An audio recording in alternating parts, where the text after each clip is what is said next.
Maybe make it the best introduction all year. All year? All right. I want you to go big. Okay. Go big or go home. All right. Yeah, go big or go home. But before we begin, I must introduce our sponsor. Are you feeling stressed out, perhaps overwhelmed by trepidation, stress, and anxiety? Then go ahead to guidedhypnotic.com and download your free guided hypnotic meditation. That's guidedhypnotic.com. All right. So, are you ready? I'm ready. Okay. Julio Gonzalez is a tax reform expert, advocate, and member of the Tax Reform Roundtable, playing an instrumental part with the recent Tax Reform 2.0 and the countries to work with the Senate, the House, and the administration on federal tax law. Julio founded Engineered Tax Services, Inc., ETS, becoming an engineering resource for the thousands of CPA firms nationally to provide cost segregation, research and development tax, and 179D, 45L energy tax story services. Today, ETS is the largest, fastest growing, and most innovative energy, and specialty tax credit services firm in the country. Cold read. Sorry. Flubbed a couple. Okay. No, it was great. I loved it. So first of all, thank you so much for sharing your most valuable asset, right? Your time and your wisdom. So right off the rip, we're so blessed to have you as you've accomplished so much. So just as a high level, what you do, what is so special about your tax segregation, cost segregation rather, and your tax services is really powerful. Can you give sort of a high level insight to what you do so incredibly well, and also just want to add what an incredible human you are. I've got to know you, and you're huge heart, and it's amazing the heart you have with the tech savvy or tax savvy combination there is pretty amazing. So thank you again. And my pleasure. You. Awesome. My pleasure. Well, listen, thanks for having me on. I think that my goal, now listen, afraid to say this, right? So I started my tax career in the 80s, right? But does it look like I did? I don't know. Not at all, no. Okay. But anyway, listen, when I was doing tax in the 80s and the 90s, we were doing tax credits for the Fortune 500 companies, and they had access to certain tax credits that no one else in the country had access to, right? They had access to the big 8 accounting firms back then. We had big 8 accounting firms, 8 of them, and then everyone else was just the small ones, right? Mm-hmm. So anyway, as the big 8, we had engineers on staff, we had scientists on staff, and there are certain tax credits that in the United States reward business owners for creating employment, creating infrastructure, creating energy efficiencies, and we rewarded those Fortune 500 companies every day by doing these tax credits and doing engineering certifications and scientific certifications for rewarding what they were doing in the United States with the US citizens. And ultimately, what I decided to do in the 2001 exactly is say, let's give these tax credits access to the small business community, because unfortunately back then, the CPA firms were not going to have engineering resources. They weren't going to have scientific resources, but they certainly had clients, that small business owners that were creating infrastructure, creating employment in the United States, but they weren't being rewarded, right? Because their CPA firms didn't have access to these tax credits. So that's what I set off to do. Doug, in 2001, I said, I am going to be the resource to the CPA firm community. I'm going to give them engineering resources so they don't have to hire engineers to satisfy one client. I'm going to bring on the scientists so they don't have to hire scientists for one client, but we'll be that partner to them. And that's what I did. So in 2001, I got on the road and probably spoke at 1,000 CPA conferences, every couple of years. And, today we're that resource to CPA firms after 2 decades that helps their clients with these tax credits, these small business owners that are, creating infrastructure in the United States. They're buying building, they're hiring people, and they're being rewarded under our federal tax code. But now they have their CPAs have a resource in terms of an engineering resource, a scientific resource, to reward them for this great activity. And so I'm thrilled to do that. We probably generate over $4 billion dollars a month in tax credits. We're the Robin Hood, right? We give back to the people, we bring back to the employees for good activity, great U.S. activity, and no more important time now than this pandemic, right? So, but Right. you know, fortunately, we've created good inroads, Doug, and that's a little bit about what we do. So, thank you. What I'm hearing as to a neophyte and to like in taxes and the structure that you do, what I also heard was, when I look at it as an entrepreneur, business owner, and that mindset, is you saw a need that was only available to big companies. And for I guess, what was your mindset when you saw that it wasn't offered to these smaller companies? Was that because it was just too big of a project that it wouldn't be worth it, that you actually had to scale it in order to make it worth their while? And what kind of resistance did you have as you started to create essentially a new model for people that were probably either A, unaware, or had some belief systems that it was only for big organizations? Yeah, it's been a journey of education. It's really been educating CPA firms throughout the country on the available tax credits that the Fortune 500 companies have been taking advantage of for a long time, right? We always hear in the news that Netflix and Amazon, they're paying low taxes, right? But they're taking advantage of these tax credits that are available to everyone, all small business owners, but the access to them is the problem. Because again, you know, if a CPA firm has 3 clients that may have these tax benefits, it's not going to be, it's going to be cost prohibitive for them to have engineers and scientists on staff. So that was really where I was trying to create the partnership where they could have that access and make sure that their 1 and 2 and 3 clients that they do have could take advantage of it, like all the big companies in the country. So look, we've made good inroads, but there's certainly a long way to go, because I would share with you that 90% of all small businesses probably don't take advantage of this because, you know, their CPA firms probably just don't realize that there's these tax credits and that there's the resource out there. So kudos to you for giving us the ability to get that message out to the CPA community and to the small business community so that they're hearing about it. And hopefully during this time, that's helpful information, and hopefully they take advantage of the education. Absolutely, because I mean, ignorance is not bliss. Ignorance is pain. And if people aren't even aware of what opportunities are available, or worse, they have an idea, but their mindset, because of whatever education they've had around the cost segregation and all the other tax strategies that you have, that they may have believed are only for bigger organizations. What a shame that is. So, and also, like, when I hear engineered tax services, do you feel like sometimes other CPAs or would not think you're competition, and they don't realize that you are actually a strategic partner?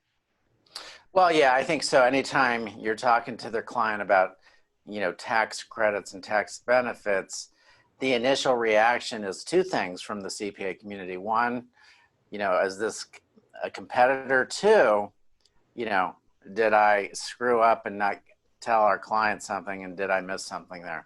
So we have to overcome those, you know, objectives, those hurdles, right? But we, you know, we educate the CPA firms that, 1, you know, these tax laws are, you know, just really in their infancy. They're only in their 2nd decade. And also that, you know, for many, many years, there just weren't the resources available to them. So, and obviously we're no competitor because we're we're a licensed engineering firm that's doing these tax benefits on behalf of their client. And really, we're in, we're out, we are paid on success, right? So that's the great thing about it. We're only paid if we win, and we Right. like that. And so we're really, once the CPA realizes that, we become best friends because we enjoy that partnership and we enjoy the relationship, and they enjoy having a partner like us. So it turns from adversary real quickly to, you know, partnership. And actually, the when you just said it, that kind of the light bulb went off for me when you framed it as, you're an engineering firm that specializes in tax application. You're not a That's right. tax company or a tax firm or an accounting firm that specializes in engineering. Right. We don't do tax returns. We do tax credits associated with engineering certification, Right. scientific certification. So we just play that niche. I mean, listen, 2 decades ago, this industry didn't exist. So, I created the industry and we've grown the industry.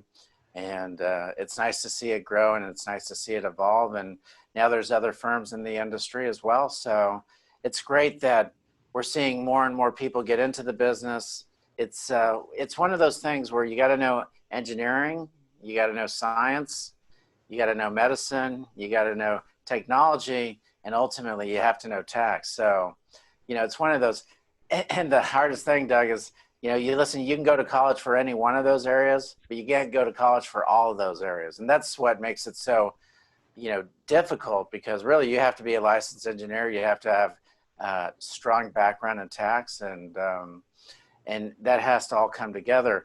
In the 80s and 90s, the big accounting firms, we were probably 10 million people out there in 8 firms, right? But there were a handful of us that actually went and became engineers, and were those specialists for those 8 firms, and then we kind of came out of there and grew the industry.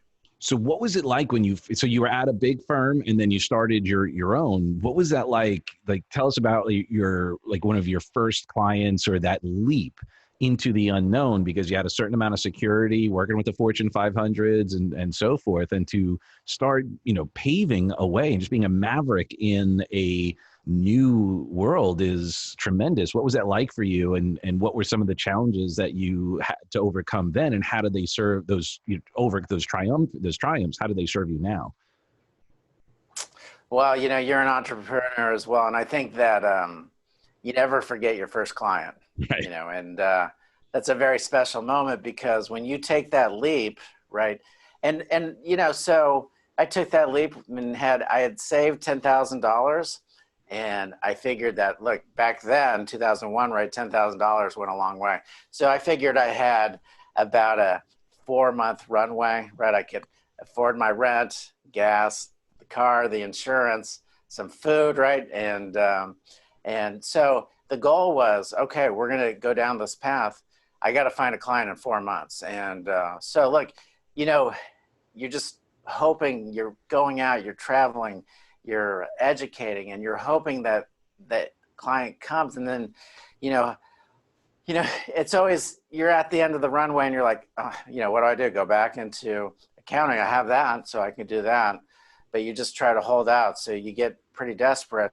But fortunately, you plant enough seeds, and then that one seed takes place. And I was fortunate to pick up a client right here in West Palm Beach, and he wrote me a check for $6,500, Doug. And I was like, all right, I got another 3 months. So, So I'll never forget getting that check. And no, go ahead. and then he said, well, let's do another project, and another project, and it just kind of grew from there. So it was one person back then, one check at a time. But I was grateful, and never forget those moments. So you started out as the owner, operator, admin, salesperson, everything. And how did you start scaling and expanding? What was that journey like? And obviously now I believe you're nationwide, right? Yeah, nationwide. Well, it was really organic. So I got to the point where I was generating too much engineering to do the work. So I would go hire an engineer. And back then, right, 2001, it was friends and family, right? So I'm, grabbing my friends and cousins off the street, right, and saying, here's how you do this project. And then I was selling so much that, I hired another salesperson to help me out, right? So you start saying, I can't do it all myself. I got to give up a salary. I got to give some commissions up to grow this. And it was really one block at a time. I mean, some people, it wasn't like Amazon where it took off overnight and boom, you're $1 billion company. It was really slow and gradual. It was, 100,000 a year, and then 200,000, and then $1 million a year, and then, above and beyond that. But it was, for us, it's been a slow organic growth, but now we're at that stage where you can go a little quicker, right? Because now you start accumulating the capital and the necessary things to, you know, do things more than organically, right? And make some acquisitions and make some strategic moves. But for us, it's been a fun journey. And how has technology impacted the way you do things or the opportunities? Like, has technology created not only more opportunities to be more effective and, you know, have that increase, but also has it created new tax strategies because of technology changes? You know, Doug, I'm sure like most entrepreneurs, you know, especially when you start at your company, you wake up every day in fear, right? You wake up every day knowing that you came from a place of, you know, less than zero, right? And you know that you're always scared to go back to less than zero. I think that's what motivates entrepreneurs every day, is to work as hard as possible to, you know, get into the, oh, we got some screen change going on there. Well, you know, there we go, technology, right, Doug? How do you like that? Speaking of which, love it. I went from Florida to, listen, I just traveled around the world real quickly. Yeah. But listen, you know, and we're still traveling, huh? Still traveling on its own. All right, well, listen, hopefully, Doug, we're going to fix this technology. But listen, I think the thing is here is that, sorry, Doug? No, I'm listening. Yeah. Okay. That, you know, the technology really came into play with more than ever with the pandemic, right? Because when we do tax work, we're required to go on site, Doug, and we're required to do inspections of the properties. And, you know, all of a sudden you got a pandemic. People don't want to have you come on to their properties. Our engineers don't want to get on a plane.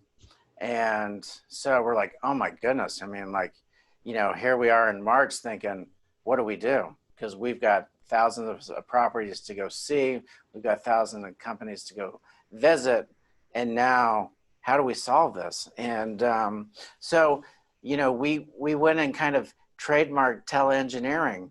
And we said, all right, we're going to solve this with technology, which has been a great thing for us. So, and for our clients, right? So we're saving them money too. But we basically told our clients, look, we have to visit the property, but there's nothing in the tax law and the federal tax code that says we can't visit it through technology. So we'll do teleengineering. We'll, you know, you have a phone, we'll be recording, and we'll go, you walk us through the facilities, you walk us through the different facilities, and we'll record it and we'll watch it from, you know, our engineers will watch it online.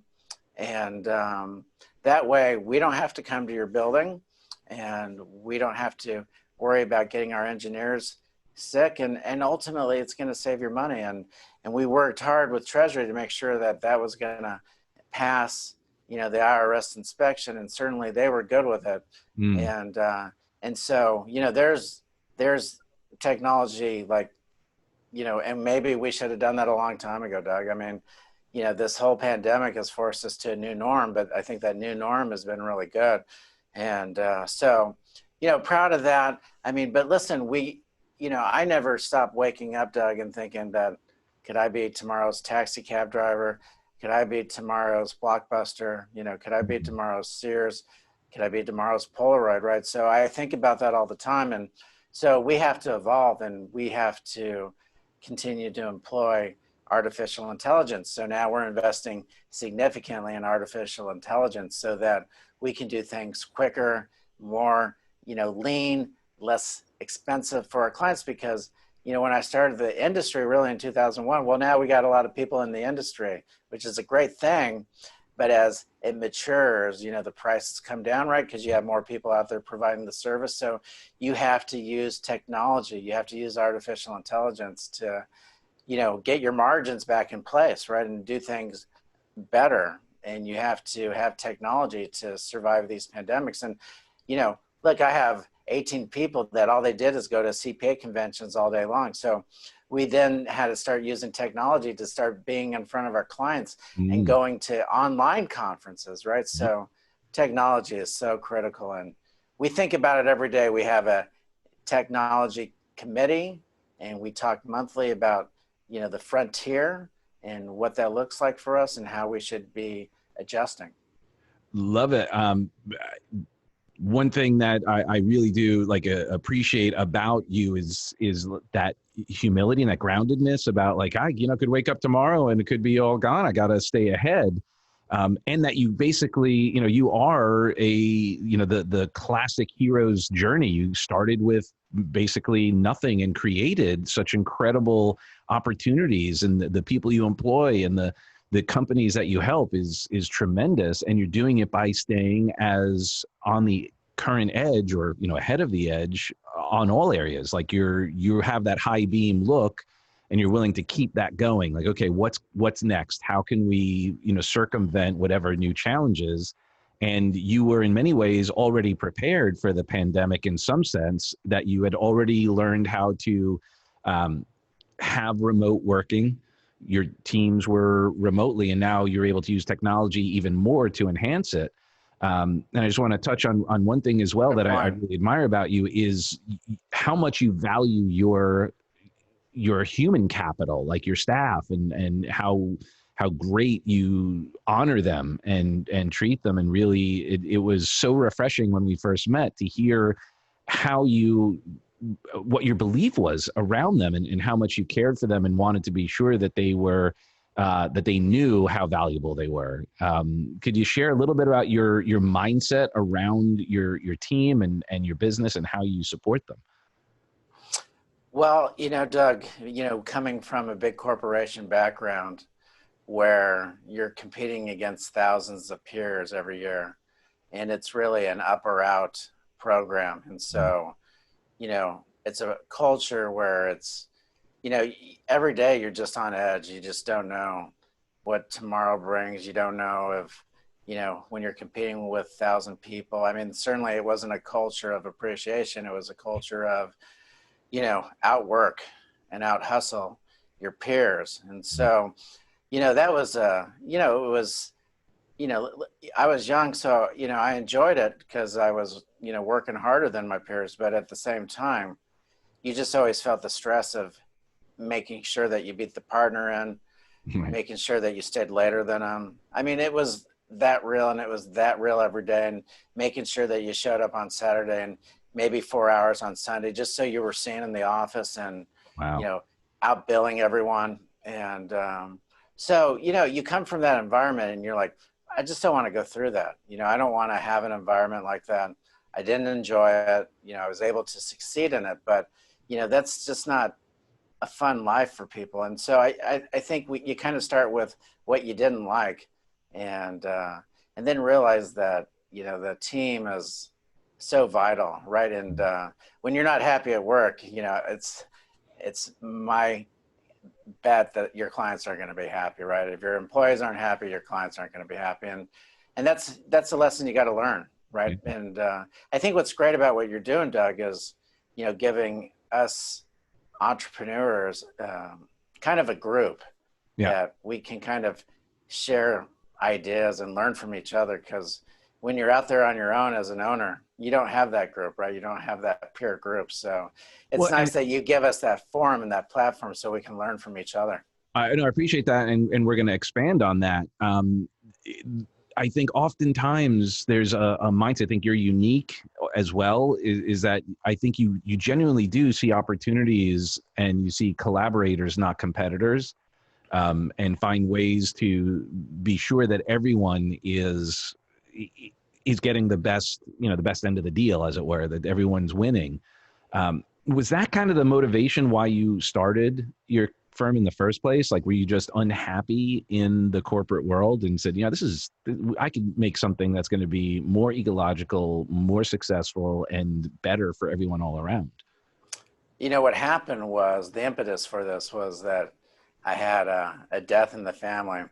And, they indicated to me, it happened in December, and they indicated to me that I had no vacation time, and that I wasn't going to be able to go to the funeral and deal with all those things. No. And I was the number one of my peers. I was the number one, person in terms of billing. And I just thought to myself, that's crazy. I understand that we get 2 weeks vacation, but this is an extraordinary circumstance, and I've certainly outbilled my peers. But the rules were the rules, and they said that, you know, if you went, that you basically, you know, would be leaving your job, and then that would be a black mark for you, because then, you know, the other big firms would see that, Right. and so you were like, you know, so I just felt that that wasn't the right thing to do, and it was a tough decision. A tough decision because it forced me to go to Plan B, which is, okay, I've kind of abandoned the ship, I guess. They said I did, and Yeah. that wasn't going to pave the way for me to get a good interview. So you go to Plan B, and you just hope that Plan B works out, because you certainly, you know, at that point, I just figured I was more valuable than that, and I felt like I brought tremendous value to the firm, and you know, I realized at the end of the day, you know, even those extra few days was not an option. I wasn't that valuable to them. Right. Wow. So how were you entrepreneurial before leaving? Like, how did you change? Because it's a different mindset, like being a, you know, a 9 to 5er versus an entrepreneur, and having to be the self-starter and all of that. How did you adopt? Was it a natural progression for you, or did you notice some other patterns like, oh, I got to change that mindset? You know, it's really scary, and I think back to it, you know, and so no, at first I was like, okay, well, I can't get back into the industry because, you know, it's just going to be difficult, because, you know, I left, you know, one company, right, because of the issues. So, you know, I kind of felt, okay, well, maybe it's time to transition. I remember, Doug, I went to say, okay, I'm going to go work at the vitamin shop. I'll go work at the gym. I'll do whatever I can to kind of just keep things going and figure it out along the way. And then eventually I'll find a, you know, CPA firm to get back into. And, you know, it was you know, back then it was, okay, well, you're overqualified. I mean, you know, why are we going to hire a tax expert to, you know, sell vitamins? And so I couldn't even get the, you know, $4 an hour job back then. And so I guess it was desperation. No, I wasn't an entrepreneur. I didn't come from an entrepreneur family, but I just thought I got to do something. It was desperation for sure. And, but I knew I had the expertise, Right. and I figured, you know, why not give it a shot? And so, you know, I guess just luck, really. Well, clearly you had more than luck on your side, because you had some incredible work ethic. You had already top earner and top biller where you were, so you knew how to get things done. Yeah. So what were some of the lessons or distinctions you made early on that helped propel you to the point you are now? Do you remember any aha moments or distinctions, like, oh, okay, I see how this is going to be a valuable effort? Well, you know, it's just, you know, back then we didn't, you know, and again, 2001, right? The internet wasn't that tremendous resource that it is today. Mm. So, you know, when I was driving to these conferences, driving to these CPA programs, I realized that, you know, the feedback I was getting was that this could be viable, but getting from viable to actually getting a product and a work, when the CPA firms are, you know, trying to figure out what this tax law is that they're not aware of. And, you know, again, back then doing tax law research is a little different than it is today.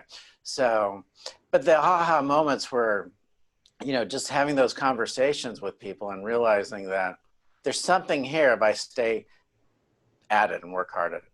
So a lot of it was just the persistence and determination to succeed. Doug, back then, my goal every day was to dial 100 CPA firms. And if I wasn't calling 100 CPA firms a day, which back then, you know, was the yellow pages, right? Yep. And then other resources, then it was, you know, going to find places where they were meeting for education and things like that. Wow. And I think it's really instructive, because I think sometimes people, they may see you and your firm's success, and at this stage, it you know, you've created such an incredible momentum and connections and resources that, you know, you make it look easy. And I think people forget that, you know, you're the guy dialing 100 calls, 100 people a day, and getting those rejections and having to drive and do basically you were doing everything, which obviously affords you the opportunity now to know what it takes and how to hire the right people and have the right sort of empathy for the people who are hustling, when they're hustling, how hard it is.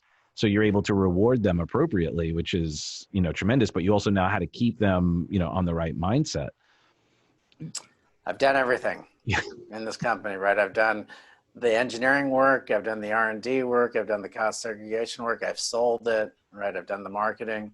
Yeah. So yeah, but I mean, it's a puzzle every morning, right? It's, and especially we're going through the pandemic. So every day is a new puzzle. We're trying to figure out how to use LinkedIn and other, social media, because before we would just get on the road and,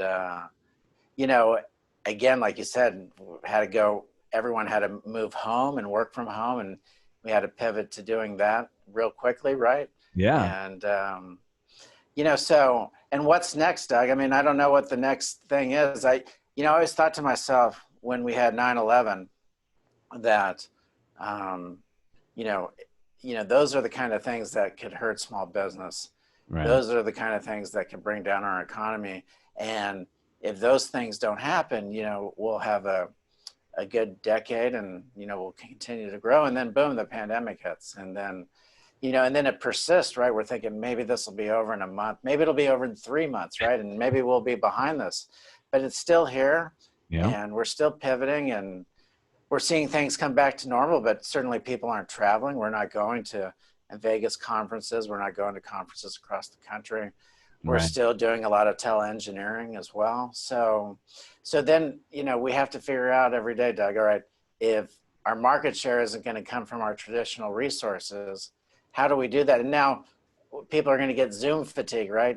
And Zoom conference fatigue. So what are we going to do to go around that? I mean, it's constantly, waking up every day and, trying to figure out new ways. And when you're doing that, are you communicating with some of the other providers, like the conference, the people who put on the events and all of that? Like how, because they would be your strategic partner.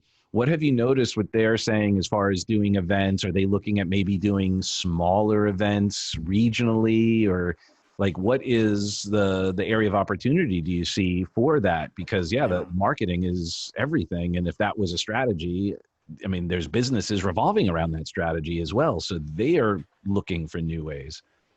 Well, I've been surprised, Doug. I mean, my sales team comes back to me and they're doing these webinars and they're getting strong attendance. Now, these are the conferences we were going to, but the conferences pivoted and said, hey, listen, don't ask for a refund. We'll take this online.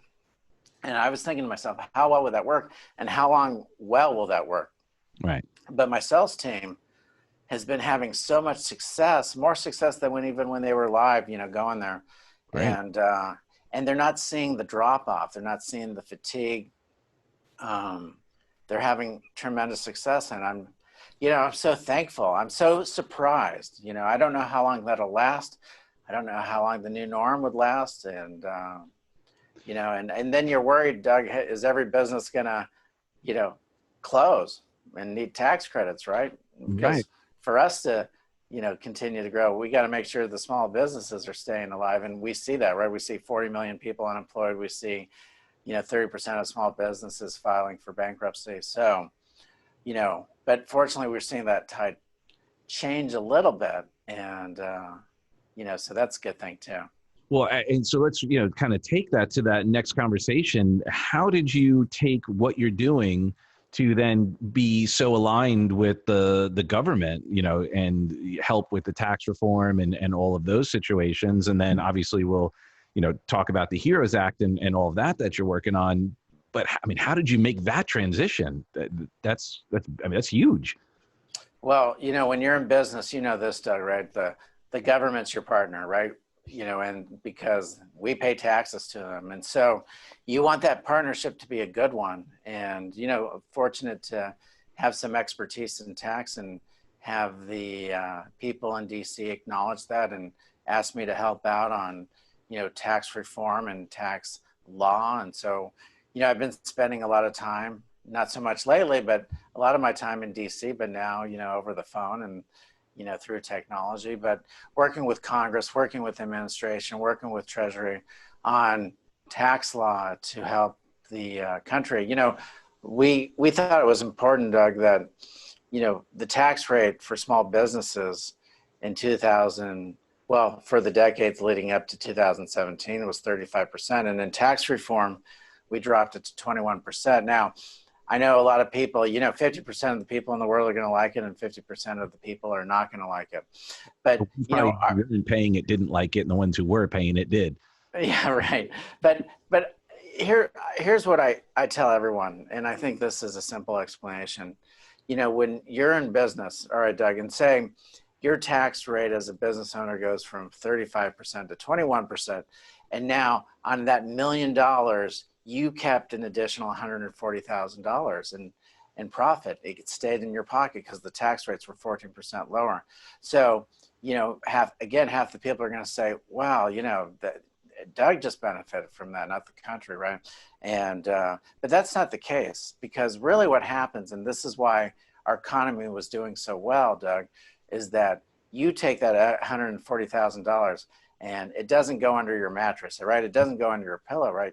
You invest. Do something with $140,000. You maybe put it in the bank, and then the bank lends it out, and so the bank pays, taxes on interest income that it pays, and the small business that's borrowing that money pays taxes on that, and they go and buy equipment and pay taxes, sales tax on that, and then you take some of that money and you put it in the stock market, and so now you're paying dividend tax, and those companies are growing and pay taxes as well. And then maybe some of it that's left over, you buy a house, well, now you get real estate taxes, and you've got taxes associated with owning real estate. And then you hire another couple of employees because you have some money left over, and you're going to invest in you, which is the best investment you can make. And now you got payroll tax, and you got Medicaid and Medicare, and you have all the taxes associated with that. But ultimately, that $140,000 just didn't go to Doug. It went throughout the country. And so I think, Doug, that's why we saw money go up to the more taxes being paid into the IRS, because it was just getting paid, it was working its way around, and everywhere along the way, someone was paying taxes on it.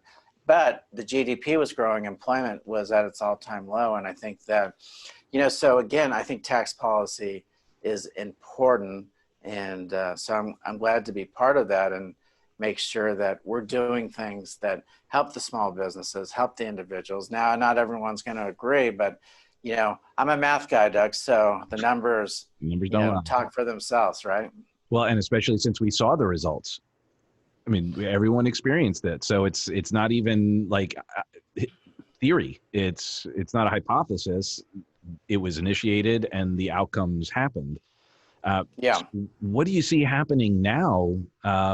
Is there going to be a way out? I mean, you've seen all of this, now back to numbers, all of this new debt and the different EDLs and P.P.P. and all these grants and loans and all of that, which could possibly be defaulted on if things don't turn around. How exposed are we as a nation or as an economy at this point? Yeah, I think the guess there was it, right? So that was bipartisan. It got passed by both House and the Senate and signed off by the administration. So they all came together and agreed on the program under the CARES Act. And I think, Doug, the thinking there was, we have two evils. One is not do anything, not increase our debt, and see more and more companies go bankrupt. So do we want that evil, or do we want to have more debt, but hopefully that debt is a good investment, more businesses stay open, and those businesses get back on their feet again, grow and pay taxes and pay that debt back to society? And so really, I mean, they were at a crossroads, and I think they bet that this debt that they were creating would be a good investment for the country.